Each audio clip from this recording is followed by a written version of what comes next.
être autorisé. On revoit le départ de ce Grand Prix. Bon envol des deux premières places sur la grille. Très bon envol également de Carlos Sainz derrière qui avait pris l'avantage sur Sergio Pérez mais qui a beaucoup retardé son freinage, ou alors c'est Sainz qui a freiné très tôt et qui a repris immédiatement son avantage. Et la petite erreur de Max Verstappen qui offre à Lewis Hamilton les commandes de la course immédiatement. DLS de la verrerie. On l'a vu se mettre légèrement en travers au point de corde. Il est rentré vraiment très fort. Il a freiné bien plus tard qu'Hamilton alors qu'il n'en avait pas besoin. Il était déjà largement devant. Grosse erreur de sa part. Et on revoit son envol avec un tout petit peu de patinage.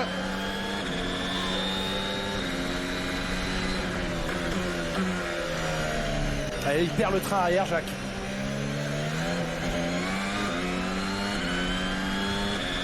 Et je n'ai pas pu garder le contrôle de la voiture, nous dit Max Verstappen à la radio. Je n'ai pas pu prendre le virage. Où il a hésité à revenir sur les plombs. Oui, mais là, il ne pouvait pas ensuite aller à droite chercher le normal.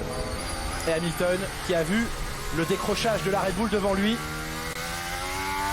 et pris la tête de ce Grand Prix. Ah, il en demandait pas tant, c'est certain.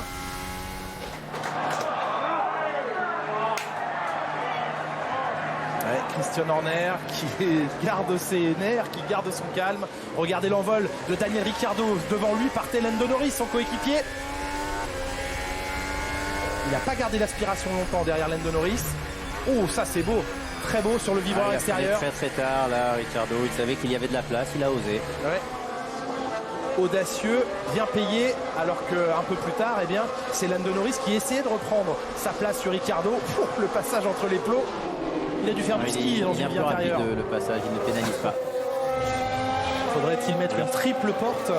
Oui, Verstappen à nouveau qui prend le record, donc il est rapide en ce moment, mais il est loin du leader. Ouais, il reste entre 1 seconde 2 et 1 seconde 4 derrière Lewis Hamilton dans ses premiers... Et Bottas est assez proche pour faire le jeu du coéquipier, alors que Pérez, lui, est un peu distancé. Un peu décroché, le Mexicain à 2 secondes 5 au dernier passage sur la ligne de Valtteri Bottas, à plus de 5 secondes du leader de la course. On retrouve derrière Pérez Sainz, Gasly qui est resté 6e. Et Leclerc qui a du bon rythme maintenant, il est bien mieux positionné qu'en course, ça fonctionne mieux.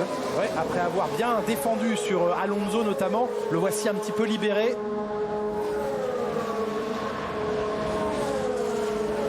Et la bataille Gasly-Leclerc peut-être va pouvoir reprendre après ce beau balai qu'ils nous ont offert sur les 2 derniers tours du Grand Prix d'Azerbaïdjan il y a 15 jours.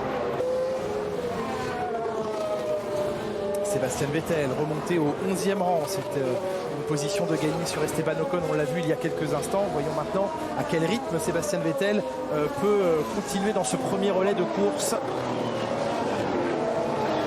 Oui, il a réussi à bien fonctionner en début de course avec les gommes dures. C'était le moment critique de ces gommes dures. Ah, Mazepin qui attaque. C'est Mazepin, Schumacher, voilà, qui le tasse. Oui. Bataille de coéquipiers, c'était au début de ce Grand Prix. On comprend mieux comment Schumacher s'est retrouvé à devoir aller chercher la zone réglementaire pour revenir en piste au virage numéro 5, au virage du camp. Il ne savait pas tellement depuis le dernier Grand Prix. Ah non, il ne s'aimait pas avant déjà. Ça n'ira pas mieux. C'est pas prévu. C'est pas prévu. Ce n'est pas attendu. Peut-être en Autriche dans 15 jours. Non, dès le week-end prochain, ce sera le Grand Prix de Styrie, puis le Grand Prix d'Autriche. Une semaine après, on est sur une séquence de 3 Grands Prix. Pierre Gasly. Oh, l'équilibre de la voiture est un désastre, dit-il. Très survireur. Le train arrière qui ne suit pas. Mais c'est pareil.